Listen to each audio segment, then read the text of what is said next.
Bonjour, je réponds au nom de Aurore Daya. Je suis une jeune étudiante en architecture à l'Institut supérieur d'architecture et d'urbanisme. En dehors de mes études en architecture, je suis aussi une jeune entrepreneur dans la ville de Kinshasa. J'œuvre dans plusieurs secteurs, mais les secteurs dans lesquels je suis le plus active dans la ville de Kinshasa, c'est la pâtisserie et la maroquinerie. Je réponds au nom de Eunice Nemandjara Ekoro. Je suis économiste de formation. Actuellement, je suis candidate assistante à l'Université de Kinshasa dans la faculté des sciences économiques et de gestion. Et je suis aussi entrepreneur. Je suis Généreuse Ngondo, étudiante à l'Université catholique du Congo. Et je suis aussi entrepreneur. J'évolue dans le secteur agroalimentaire. Je suis Alvin Mwanda, formateur en numérique et aussi en prise de parole en politique.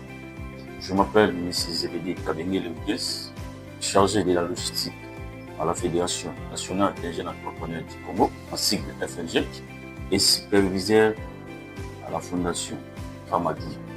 Ce qui m'a poussé à faire la formation de marketing digital, c'est qu'au moment je voulais booster mon activité. Je voulais que mon activité soit connue de tous et surtout à l'ère actuelle où la technologie est vraiment à la mode. Et je ne voulais pas me limiter seulement dans mon quartier ou là où j'habite.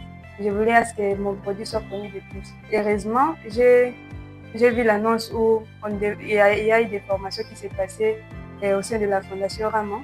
C'est pourquoi j'avais profité de l'occasion pour participer à cela. Et ça m'a vraiment beaucoup aidé. Et grâce à ça, j'arrive vraiment à booster mes activités. J'ai pris l'inscription à la formation de transformation. Pourquoi? Parce que je voulais transformer les biens que j'étais en train de cultiver. Et c'est pour cette raison que j'ai choisi cette formation. Je voulais me former parce que, comme on dit, un entrepreneur ne se fatigue pas de se former. Je voulais me former et je me rappelle que le premier jour de la formation, quand je suis arrivée, j'ai pris goût à l'agriculture et j'ai suivi cette formation jusqu'à la fin.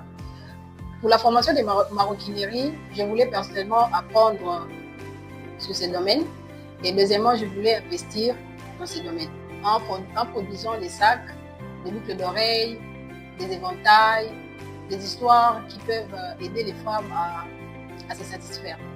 J'avais aussi participé à la formation de l'échographie parce que mon produit ne pouvait pas être seulement comme ça. Je voulais qu'il y ait au moins un design qui va représenter cela.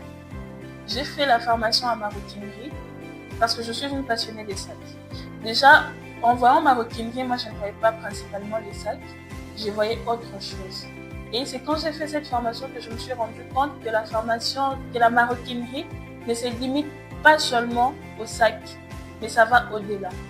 On valorise nos tissus, non seulement congolais, mais aussi africains. Et on valorise aussi le travail, l'artisanat. C'est à partir de cette formation que je peux remercier la formation Ramadjouma d'avoir eu cette initiative parce que personnellement, je ne me voyais pas entreprendre dans ce domaine. Mais aujourd'hui, j'entreprends dans ce domaine et je peux vous dire clairement que dans tous les domaines dans lesquels j'exerce, la maroquinerie est l'un des secteurs qui marche vraiment ici à Kinshasa. La formation dans son ensemble était vraiment bonne et puis tout le monde était motivé. Voire même les coachs, quand ils nous encadraient, on donnait au moins l'opportunité à tout le monde de s'exprimer comme il faut. Et c'était vraiment sans discrimination. En tout cas, les formateurs étaient présents. Non seulement qu'ils voulaient aller vite pour finir sa matière, mais ils s'arrêtaient pour essayer un peu de se rassurer si l'auditoire, les apprenants qui étaient là, donc moi je faisais partie, comprenaient la matière et ils répondaient à toutes les questions posées. En tout cas, j'ai vraiment apprécié ces cœurs de formateurs et son sens des responsabilités, d'engagement et d'accompagnement. Et ça m'a beaucoup utilisé. Mais également, j'ai aussi apprécié la participation des formés que nous étions. En tout cas, nous étions aptes à suivre les leçons, également à chercher à comprendre, aller plus, à soumettre nos préoccupations par rapport aux différents projets que chacun a fait. En agrobusiness, notre coach, c'était le coach de Nen Megila. Je ne le connaissais pas. Et bizarrement, c'est lui qui m'a donné au fait le goût à l'agriculture. La façon dont il nous a transmis sa connaissance, déjà que lui aussi c'est un agripreneur. En tout cas, je ne sais pas ce que je peux dire parce que les mots sont peu pour exprimer ce que je ressens. Par rapport aux apprenants, l'ambiance était à la hauteur. C'était à la hauteur parce qu'il y a eu certains jeunes qui étaient vraiment engagés par rapport à ce qu'ils sont en train d'apprendre. Et il y a eu aussi la distinction de certains jeunes par rapport à ce qu'ils ont appris. Et aujourd'hui, ils sont prêts de se lancer sur le marché par rapport à leur formation appris. La formation s'est bien déroulée. J'ai aimé le dynamisme des participants.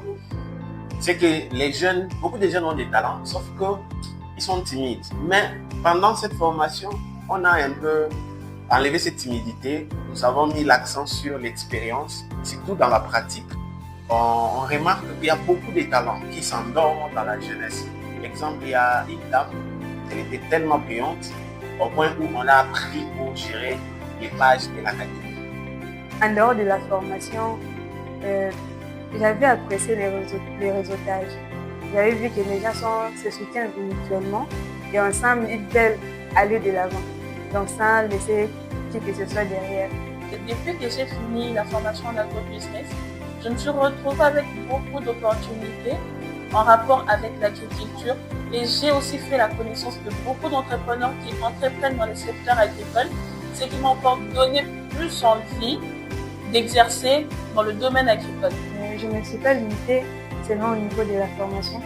Même après la formation, j'ai créé une page à laquelle je rends visible mes produits et mes activités aussi. Et avec ça aussi, j'ai réussi à créer un design qui symbolise presque tout ce que je fais comme activité au sein de mon entreprise. Je dirais actuellement, je suis en train de pratiquer les différentes théories apprises lors de la formation de transformation. J'ai appris à fabriquer des jus naturels et à faire les yaourts. Et actuellement, c'est ce que je fais. Donc, j'ai cette facilité de faire des jus d'ananas, des jus d'orange, des jus de baobab. Donc, je le fais à tout moment. Et dans un premier temps, c'est pour des fins personnelles. Ce que je peux dire aux nouveaux ou aux futurs participants de ces formations, venez comme un enfant qui commence l'école maternelle, c'est un nouveau monde qu'il va découvrir. Ne venez pas parce que vous aimez ça, venez apprendre à aimer. Et en apprenant à aimer, vous allez aimer ce que vous allez faire et vous allez entreprendre plus facilement. J'encourage la jeunesse quinoise à prendre part aux différentes formations qui seront organisées. Et ces formations vont nous permettre non seulement d'avoir la théorie, mais également d'avoir la pratique.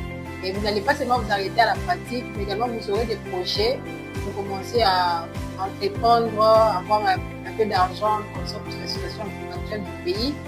Mais nous ne devons pas oublier que l'entrepreneuriat fait partie aussi des solutions au chômage.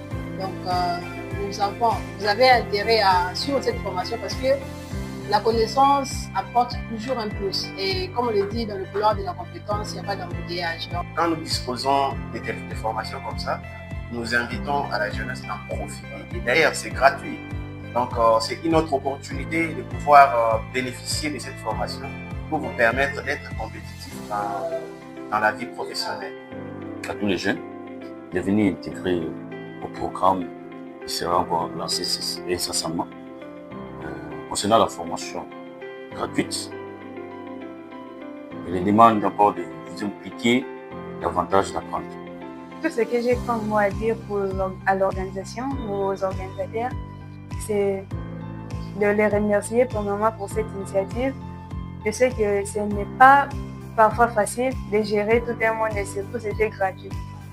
D'abord, j'aimerais remercier l'organisation de toutes ces formations. Et c'était vraiment quelque chose de grand. Parce que tenir de telles formations avec vos propres moyens, c'est pas une chose facile. C'est vraiment de la volonté. Quand vous avez de la volonté à accompagner la jeunesse quinoise à ne pas rester dans les futilités, mais acquérir de bonnes valeurs, et ces valeurs qui peuvent leur permettre d'évoluer et de devenir, pourquoi pas demain, des cadres et de se lancer dans un domaine quelconque, l'entrepreneuriat.